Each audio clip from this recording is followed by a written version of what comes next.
हमारे द्वारा लिया गया आज का फैसला हमारे आने वाले कल की खुशी और दुख को निश्चित करता है। आज की यह वीडियो महात्मा बुद्ध की एक बेहतरीन स्टोरी पर आधारित है। इस वीडियो में आपको समय और धैर्य के बारे में बताया गया है, जिसे सुनने और देखने से आपके जीवन में एक सकारात्मक बदलाव आ सकता है। आप अपनी जिंदगी में वो सब कुछ हासिल कर सकते हैं जिसकी आपने कल्पना की होगी। हमारी हर कहानी में एक सीख छुपी होती है, जिससे आपको बहुत कुछ सीखने को मिल सकता है, जो आगे चलकर आपकी जिंदगी में बहुत काम आ सकती है। एक बार की बात है, महात्मा बुद्ध अपने शिष्यों के साथ गांव से दूर किसी बड़े नगर की तरफ जा रहे थे। गर्मी के दिन थे और रास्ता भी बहुत लंबा था। महात्मा बुद्ध अपने शिष्यों सहित बहुत देर से चल रहे थे, जिस वजह से उन्हें बहुत तेज प्यास लगती है। वहां से कुछ ही दूरी पर बरगद के वृक्ष की एक घनी छांव थी। सभी लोग उस वृक्ष के पास पहुंच गए। महात्मा बुद्ध अपने शिष्यों सहित वृक्ष की घनी छांव के नीचे विश्राम करने लगे। बहुत देर तक चलने की वजह से सभी का गला प्यास से सूख रहा था। यह बात बुद्ध जानते थे। बुद्ध ने अपने एक शिष्य से कहा, तुम इस बरगद की छाया से 20 कदम दूर जाकर बरगद की 2 बार परिक्रमा करके वापिस आओ। शिष्य ने वैसा ही किया जैसा बुद्ध ने बताया था। परिक्रमा के बाद जब शिष्य महात्मा बुद्ध के पास आया तो बुद्ध बोले, क्या तुमको किसी ठंडी हवा का अनुभव हुआ था? शिष्य बोला, हाँ गुरुजी, उस उत्तर दिशा की तरफ से मुझे कुछ ठंडी हवा का अनुभव हुआ था। शिष्य की यह बात सुनकर महात्मा बुद्ध शिष्य से तुरंत बोले कि तुम उसी दिशा में चले जाओ। निश्चित ही वहां से कुछ ही दूरी पर एक तुम्हें तालाब अवश्य मिलेगा। उस तालाब से सबके लिए पानी ले आओ। शिष्य उसी दिशा में कुछ दूर जाता है तो वहां एक सच में तालाब होता है। तालाब देख शिष्य बहुत प्रसन्न हुआ और तालाब के निकट जाकर जैसे ही तालाब से पानी भरने वाला होता है कि तभी शिष्य की नज़र वहां दूर तालाब में कपड़े धो रही कुछ स्त्रियों पर जाती है। यह देखकर शिष्य मन में सोचता है कि यह पानी तो गंदा हो गया है। लेकिन जब शिष्य ध्यान से तालाब के पानी को देखता है कि अभी भी तालाब का पानी कुछ साफ है। इतने में 2 बैलगाड़ी जोर से तालाब के किनारे से होती हुई निकल जाती है। अब बैलगाड़ी के पहिए तालाब की मिट्टी के ऊपर से इतनी जोर से निकला था कि तालाब के नीचे बैठी हुई सारी मिट्टी तालाब के ऊपर आ गई थी, जिस वजह से तालाब का बचा हुआ पानी भी गंदा हो गया।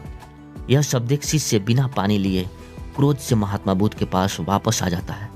शिष्य बड़े ही निराश भाव से महात्मा बुद्ध को सारी बात बताता है। शिष्य की बातें सुन सभी शिष्य बोलते हैं कि अब हमें तुरंत यहाँ से निकलना चाहिए, किसी दूसरी जगह पानी की खोज करनी चाहिए, वरना प्यास के मारे जान निकल जाएगी। इधर महात्मा बुद्ध सभी को शांत होने के लिए कहते हैं और बोलते हैं कि धीरज रखो, कुछ देर यहीं बैठो, उचित समय आने तक संयम बनाए रखो। सभी शिष्य महात्मा बुद्ध की बात सुनकर शांत हो जाते हैं और वहीं बैठ जाते हैं। कुछ समय बीत जाने के बाद महात्मा बुद्ध फिर से अपने उसी शिष्य को तालाब में पानी लाने के लिए कहते हैं। शिष्य बिना कोई सवाल किए हुए उसी तालाब में पानी के लिए फिर से निकल जाता है। तालाब की हालत देख शिष्य को यकीन नहीं होता है। तालाब का पानी बिल्कुल साफ होता है।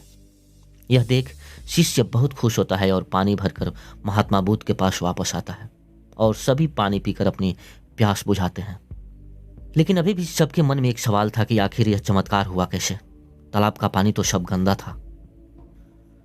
उन्हें लगा कि जरूर ये महात्मा बुद्ध की शक्ति है। उनमें से एक शिष्य ने यह सवाल महात्मा बुद्ध से पूछ ही लिया, गुरुजी, यह चमत्कार आपने कैसे किया? अपने शिष्यों को जवाब देते हुए महात्मा बुद्ध बोले, यह कोई चमत्कार नहीं, यह आप लोगों के सब्र का फल है। यह फल है आपके धैर्य बनाए रखते हुए उचित समय के इंतजार का। जितनी देर हम सब लोगों ने यहाँ सब्र और धैर्य किया, उतनी देर तक तालाब के पानी के ऊपर तैर रहे सभी गंदे तत्व और मिट्टी तालाब के नीचे बैठ चुके थे। फिर कुछ देर बाद शिष्य अब वहां तालाब के पास पहुंचा। तब तक दूषित कण नीचे बैठ चुके थे, जिस वजह से तालाब का पानी पहले की तरह साफ हो चुका था। इसी कारण तालाब का पानी साफ दिखाई दे रहा था। यदि उस समय आप लोगों ने सब्र न किया होता, धैर्य न रखा होता, तो आप सब इतनी गर्मी में पानी की खोज में प्यासे रहकर शायद अब तक मृत्यु को प्राप्त हो गए होते। क्योंकि यहाँ से आगे कोई तालाब है या नहीं, और होगा भी तो क्या उसका पानी साफ होगा? इन सब कारणों से आप कभी प्यास न बुझा पाते और प्यास से मर जाते। ये सब समझाने के बाद महात्मा बुद्ध अपने शिष्यों को एक सीख देते हैं। जैसी स्थिति हम लोगों के समक्ष आज आई है, वैसे ही स्थिति और मुश्किल तौर जिंदगी के हर मोड़ पर आएंगे। तब उस समय भी आप लोगों को ऐसे ही संयम बनाए रखना होगा और अपने विवेक से काम लेते हुए ही आपको एक उचित फैसले के साथ सही नतीजे पर पहुंचना होगा। हर मुश्किल दौर में सब्र रखते हुए ऐसे ही शांत मन से कोई फैसला लेना चाहिए, जिससे आपके और दूसरों के लिए भी अच्छा हो।